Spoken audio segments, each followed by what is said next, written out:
الحمد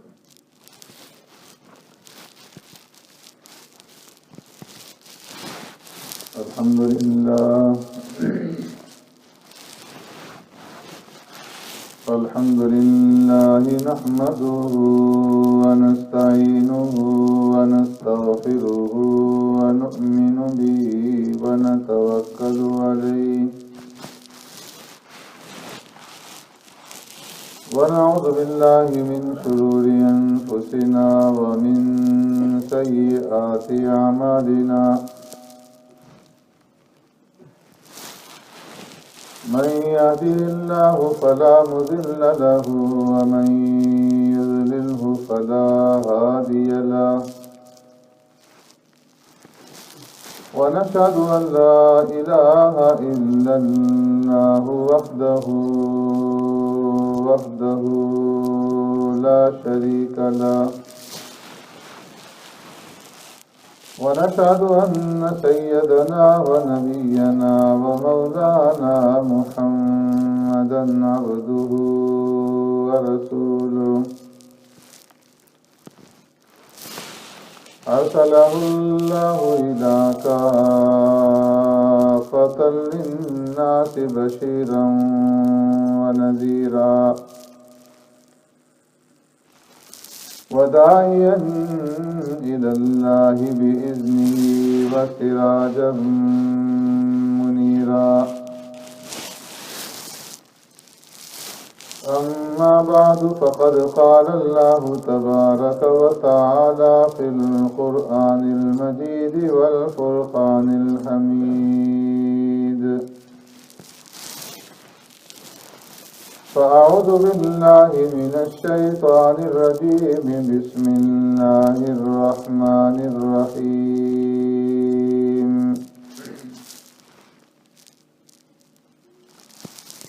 وإن كنتم في ريب مما نزلنا على عبدنا فأتوا بسورة من مثله وادعوا شهداءكم من دون الله إن كنتم صادقين فإن لم تفعلوا ولن تفعلوا فاتقوا النار التي وقودها الناس والحجارة أعدت للكافرين صدق الله مولانا العظيم يا رب صل وسلم دائما أبدا على حبيبك خير الخلق كلهم هو الحبيب الذي ترجى شفاعته لكل هول من الأهوال مقتحم وإن كنتم في ريب مما نزلنا اور اگر ہو تم شک میں اس پر جو اتارا ہم نے علی عبدنا اپنے بندے پر فَأْتُوا بِسُورَةٍ مِّن مِّثْلِهِ پس لے آؤ ایک صورت اس جیسی وَادْعُوا شُهَدَاءَكُم مِّن دُونِ اللَّهِ اور بلاؤ تم اپنے مددگاروں کو اللہ کے سوا ان کنتم صادقین اگر ہو تم سچے فَإِن لَّمْ تَفْعَلُوا پس اگر تم ایسا نہ کر سکو وَلَن تَفْعَلُوا اور ہرگز ایسا نہ کر سکو گے فَاتَّقُوا النَّارَ پس ڈرو آگ سے الَّتِي وَقُودُهَا النَّاسُ وَالْحِجَارَةُ وہ آگ جس کا ایندھن ہے انسان اور پتھر اعدت للکافرین تیار کی گئی ہے واسطے کافروں کے آمنت باللہ و بآیاتی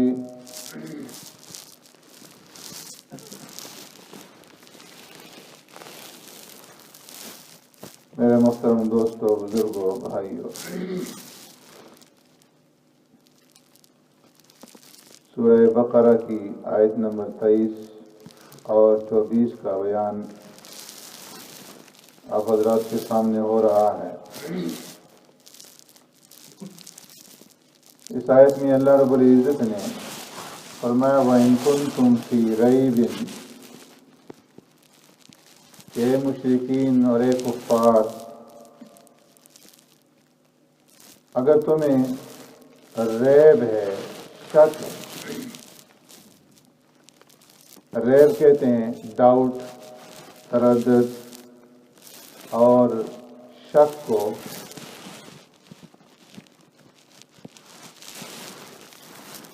راغب اصفہانی رحمۃ اللہ تعالی علیہ فرماتے ہیں کہ ریب ایسے شک کو کہا جاتا ہے کہ جس کی کوئی بنیاد نہ ہو، اور تھوڑا سا اگر انسان اس کے اندر غور کرے، فکر کرے، تأمل کرے تو وہ ریب اور وہ شک دور ہو جاتا ہے۔ اسی لیے اللہ رب العزت نے سورہ بقرہ کے شروع میں فرما دیا ذالک الکتاب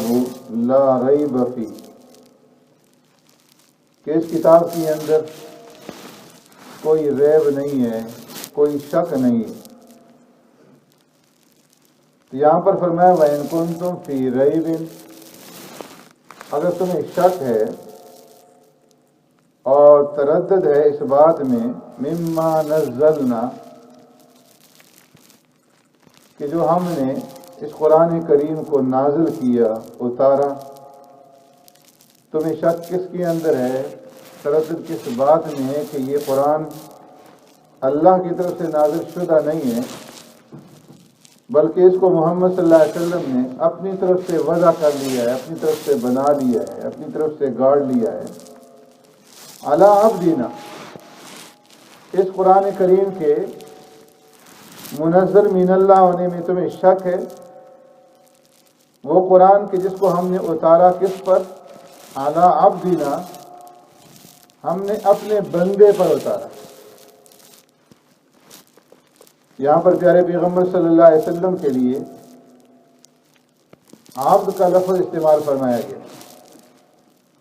کہ وہ قرآن جو ہم نے اپنے بندے پر نازل کیا، اور فرمایا کہ عبد کی نسبت کرنا پیارے پیغمبر صلی اللہ علیہ وسلم کی طرف یہ انتہائی اونچی صفت ہے، اس لیے کہ صحیح معنی میں جو عبدیت پائی جاتی ہے وہ حضرات انبیاء علیہ السلام کے اندر پائی جاتی ہے۔ کامل طریقے سے جو بندے ہوتے ہیں، جو عبد ہوتے ہیں، وہ انبیاء علیہ السلام ہوتے ہیں، اور پھر انبیاء علیہ السلام میں سے جو تمام انبیاء کے سردار ہیں، تمام انبیاء سے افضل ہیں، خاتم النبیین حضرت محمد الرسول اللہ صلی اللہ علیہ وسلم، وہ صفت عبدیت کے اندر اکمل ترین ہے کہ جتنی صفت عبدیت آپ صلی اللہ علیہ وسلم کے اندر پائی جاتی ہے باقی کسی اور کے اندر نہیں پائی جاتی۔ اس لیے قرآن کریم میں جہاں پر کسی خاص نعمت کا ذکر ہوتا ہے، کسی خاص انعام کا ذکر ہوتا ہے، تو وہاں پر عبد کا لفظ ذکر فرما دیتے ہیں اللہ رب العزت، جس طرح کہ سورہ اسراء میں فرمایا سبحان الذی اسری بعبدہ لیلا من المسجد الحرام الی المسجد الاقصی، پاک ہے وہ ذات کہ جس نے اپنے بندے کو سیر کرائی رات کے وقت میں مسجد حرام سے مسجد اقصی تک، اور پھر مسجد اقصی سے 7 آسمانوں سے ہوتے ہوئے سدرۃ المنتہا تک اپنے اس بندے کو پہنچایا، معراج عطا کی ہے، اور پھر اسی ایک ہی رات کے اندر سدرۃ المنتہا سے واپسی مسجد حرام تک کا سفر طے کرایا۔ تو یہ جو معراج کا سفر آپ صلی اللہ علیہ وسلم کو اللہ نے دیا، یہ انعام تھا، اور اس انعام کا ذکر عبد کے ساتھ فرمایا کہ اسرا بعبدی، کہ جس نے سیر کرائی اپنے بندے کو۔ پھر اسی سفر معراج کے اندر جب سدرۃ المنتہا سے آگے گزرتے ہوئے قاب قوسین تک پہنچے اور وہاں پر اللہ رب العزت سے ہم کلامی ہوئی،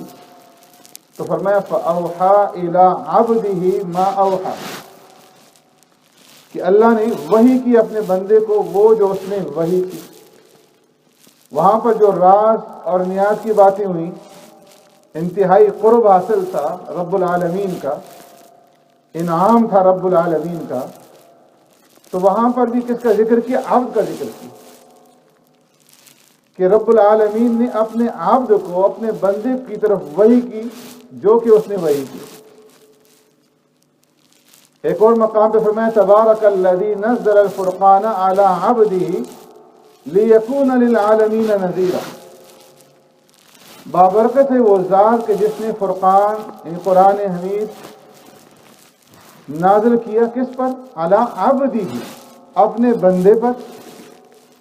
تاکہ وہ سارے جہان کو اور جہان والوں کو ڈرانے والا۔ تو ہر مقام پر جہاں پر خاص احسان اور انعام کا ذکر ہے، عبد کا لفظ اللہ نے وہاں پر ذکر کیا ہے، عبد کی صفت کو بیان کیا۔ نماز کے اندر آپ پڑھتے ہیں اشہد ان لا الہ الا اللہ واشہد ان محمدا عبدہ ورسولہ۔ اگر یہاں پر یہ نہیں پڑھتے نماز مکمل نہیں۔ تو اس لیے فرمایا کہ صفت عبدیت جو ہے یہ ایک کامل ترین صفت ہے کہ جو اللہ نے اپنے خاص بندوں کو حضرات انبیاء علیہ السلام کو عطا کی، اور پھر انبیاء میں سے سب سے افضل جو نبی ہیں پیارے پیغمبر صلی اللہ علیہ وسلم، ان کو اللہ نے یہ صفت عطا کی۔ بعض لوگ جہالت کی وجہ سے اور غفلت کی وجہ سے یہ سمجھتے ہیں کہ انبیاء علیہ السلام جو ہیں وہ بشر نہیں ہوتے اور وہ انسان نہیں ہوتے۔ انبیاء کے لیے بشر ہونا اور انبیاء کے لیے انسان ہونا اسے مایوب سمجھا جاتا ہے، حالانکہ فرمایا کہ انبیاء علیہ السلام کا بشر ہونا یہ معیوب نہیں بلکہ انتہائی عزت کی چیز۔ اللہ رب العزت نے فرمایا انی خالق بشرا من طین، کہ میں مٹی سے پیدا کرنے والا ہوں کس کو؟ ایک بشر کو، انسان کو۔ اور پھر بشریت میں، انسانوں میں فرمایا کہ صفت عبدیت سب سے بڑھ کر کے، کہ جسے اللہ صفت عبدیت سے نواز دے اس سے بڑھ کر کے کوئی صفت نہیں ہوتی۔ ہم اور آپ، ہمارے اندر تو عبدیت ہے ہی نہیں، کہنے کو تو ہم عبد ہیں، بندے ہیں، لیکن صفت عبدیت سے خالی، گناہوں سے آلودہ ہیں۔ فرمایا کہ جسے اللہ صفت عبدیت نواز دے، بڑا اونچا مقام ہے، بڑی اونچی صفت ہے کہ وہ انسان ہر وقت اللہ کی عبادت کے اندر اور اللہ کی اطاعت کے اندر جو ہے وہ لگا رہتا ہے۔ تو اس لیے اللہ رب العزت نے یہاں پر فرمایا کہ وَإِن كُنتُمْ فِي رَيْبٍ مِّمَّا نَزَّلْنَا عَلَىٰ عَبْدِنَا،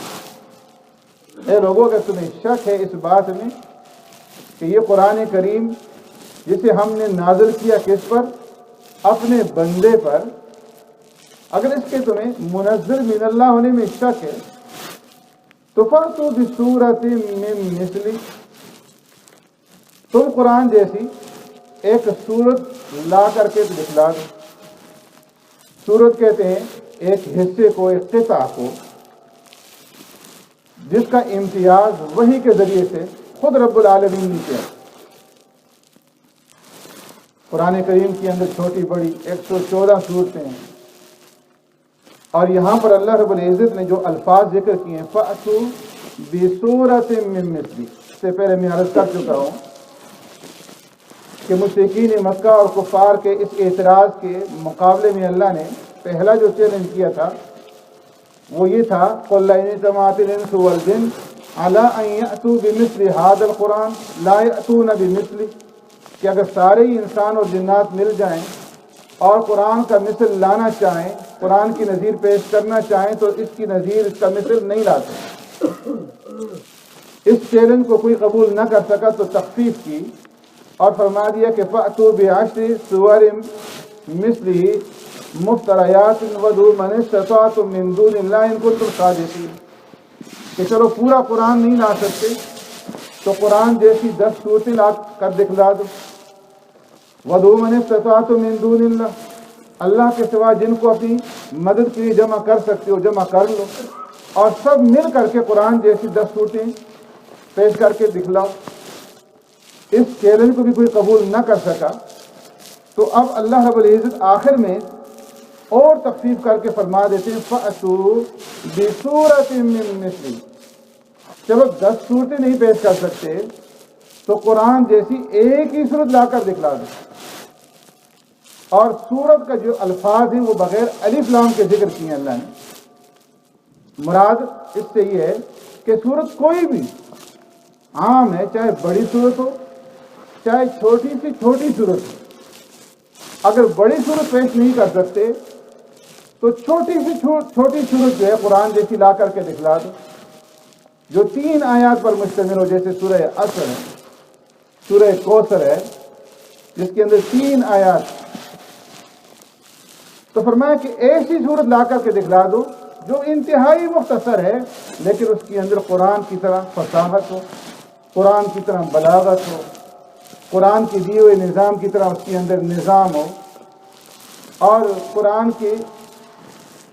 دیے ہوئے اجتماعی قانون کی طرح اس کے اندر قانون ہو، اور قرآن کی طرح اس کے اندر دستور ہو۔ فرمایا یہ کبھی بھی نہیں ہو سکتا۔ 1400 سال گزر گئے اور کوئی بھی اس چیلنج کو قبول نہیں کر سکا کہ قرآن جیسی ایک چھوٹی سی صورت لا کر کے پیش کر سکے۔ مولانا عبید اللہ سندھی رحمۃ اللہ تعالیٰ علیہ جو بر صغیر میں مشہور گزرے ہیں عالم دین، 16 سال کی عمر تھی، اسلام قبول کیا اور سکھ مت سے اسلام کے اندر داخل ہوئی۔ مولانا احمد علی لاہوری رحمۃ اللہ تعالیٰ علیہ کے خسر تھے، وہ اپنی ڈائری کے اندر لکھتے ہیں کہ اگر ساری دنیا کے انسان، ساری دنیا کی جتنے بھی اقوام ہیں، اگر یہ اس بات کے اندر ذرا غور کریں، فکر کریں انصاف کے ساتھ، تو ان کے اوپر یہ بات کھل جائے گی اور واضح ہو جائے گی کہ جو پروگرام اور جو نظام عدل اسلام نے اور قرآن نے پیش کیا ہے، دنیا کی کوئی قوم ایسا نظام، ایسا پروگرام پیش نہیں کر سکتی، چاہے وہ ہندو ہوں، چاہے وہ یہودی ہوں، چاہے وہ نصارہ ہوں۔ قرآن کے اندر جو فصاحت اور بلاغت ہے، قرآن کے اندر جو قانون ہے اور جو نظام ہے اور جو پروگرام ہے، فرمایا کہ وہ کسی اور آسمانی کتاب کے اندر بھی نہیں۔ اس لیے اللہ رب العزت نے چیلنج کیا فَأْتُوا بِسُورَةٍ مِّن مِّثْلِهِ، ایک چھوٹی سی صورت جو ہے وہ لا کر کے دکھلا دو۔ مسیلمہ کذاب جس نے نبوت کا دعویٰ کیا، عبداللہ ابن عمرو بن عاص رضی اللہ تعالیٰ عنہ جب مسلمان نہیں ہوئے تھے اس کے پاس گئے تو اس نے پوچھا کہ تم مکہ سے آئے ہو، بتاؤ کہ محمد صلی اللہ علیہ وسلم کے اوپر کوئی تازہ کلام نازل ہوا؟ تو اس نے بتایا کہ ہاں ایک چھوٹی سی صورت نازل ہوئی ہے، بڑی جامع اور بڑی معنی صورت ہے، سورہ عصر، اور پڑھ کر کے سنائی۔ تو تھوڑی دیر کے لیے اس نے خاموشی اختیار کی اور پھر اس کے بعد کہنے لگا کہ میرے اوپر بھی ایک صورت نازل ہوئی ہے، اور پھر اس نے جو سنائی تو اس وقت جو لوگ موجود تھے انہوں نے اس کے اوپر لعن تان کی کہ کہاں تمہارے یہ کلام اور کہاں محمد رسول اللہ صلی اللہ علیہ وسلم کا کلام۔ تو اللہ رب العزت نے اس کلام کے اندر ایسی فصاحت رکھی ہے، ایسی بلاغت رکھی ہے کہ فرمایا کہ وَإِن كُنتُم فِي رَيْبٍ مِّمَّا نَزَّلْنَا عَلَىٰ عَبْدِنَا فَأْتُوا بِسُورَةٍ مِّن مِّثْلِهِ، اگر تمہیں اس کے منزل من اللہ ہونے میں شک ہے تو اس جیسی ایک صورت لا کر کے دکھلا دو، اور اگر خود نہیں لا سکتے وَادْعُوا شُهَدَاءَكُم مِّن دُونِ اللَّهِ إِن كُنتُم صَادِقِينَ، تو جو تمہارے شہداء ہیں جن کے بارے میں تمہارا یہ دعویٰ ہے کہ قیامت کے دن یہ ہمارے حق میں شاہد بنیں گے، گواہی دینے والے بنیں گے، جن کی تم پوجا کرتے ہو، پرستش کرتے ہو، جو تمہارے معبودان باطلہ ہیں، اور جن کے بارے میں تمہارا یہ اعتقاد ہے کہ کل قیامت کے دن اللہ کے سامنے یہ ہمارے حق پر ہونے کی گواہی دیں گے، تو تم اپنے ان معبودان باطلہ کو، ان شہداء کو بھی اپنی مدد کے لیے بلا دو، جن کے بارے میں تمہارا یہ اعتقاد ہے کہ یہ نافع ہیں اور یہ ضار ہیں، ان سے ہمیں نفع پہنچتا ہے اور یہ ہمیں نقصان سے بچاتے ہیں، تو اب تمہیں اس کی ضرورت ہے کہ وہ تمہاری مدد کے لیے آئیں، تمہیں نفع پہنچائیں۔ وَادْعُوا شُهَدَاءَكُم مِّن دُونِ اللَّهِ، جتنے بھی تمہارے یہ معبودان باطل ہیں ان سب کو اپنی مدد کے لیے جمع کر لو، اور قرآن جیسی ایک صورت جو ہے وہ لا کر کے دکھلا دو۔ لیکن جس طرح میں پہلے عرض کر چکا ہوں کہ قرآن کے اندر اللہ نے ایسا اعجاز رکھا ہے کہ کوئی بھی اس کا مقابلہ نہیں کر سکتا، اس کے اندر ایسی فصاحت اور بلاغت، اس کے اندر چیلنج ہے، اس کے اندر غیب کی خبریں ہیں، اور اس کے اندر آدم علیہ السلام سے لے کر کے پیارے پیغمبر صلی اللہ علیہ وسلم تک کے وہ واقعات ہیں، وہ حالات ہیں کہ جس کے بارے میں بڑے بڑے یہود اور نصارہ کے علماء بھی نہیں جانتے تھے، لیکن ایک امی شخصیت 40 سال کے بعد اس کی زبان کے اوپر یہ کلام طاری ہوتا ہے، یہ کلام جاری ہوتا ہے، اور وہ واقعات جو آدم علیہ السلام سے لے کر آپ صلی اللہ علیہ وسلم تک آئے، جو اقوام آئیں، جو انبیاء آئے، وہ واقعات بیان کر دیتے ہیں۔ اور پھر اس قرآن کریم کے اندر ایسی چیزوں کے بارے میں بتایا گیا کہ جو آئندہ زمانے میں پیش آئیں گی، پیشن گوئیاں، جو کہ جس طرح قرآن نے بیان کیا ہو بہو اسی طرح ظاہر ہو، تو یہ ساری کی ساری چیزیں اس بات کو ظاہر کرتی ہیں کہ یہ قرآن منزل من اللہ ہے اور کسی انسان کا بنایا ہوا کلام نہیں۔ سبحانک اللہم و بحمدک، نشہد ان لا الہ الا انت، نستغفرک۔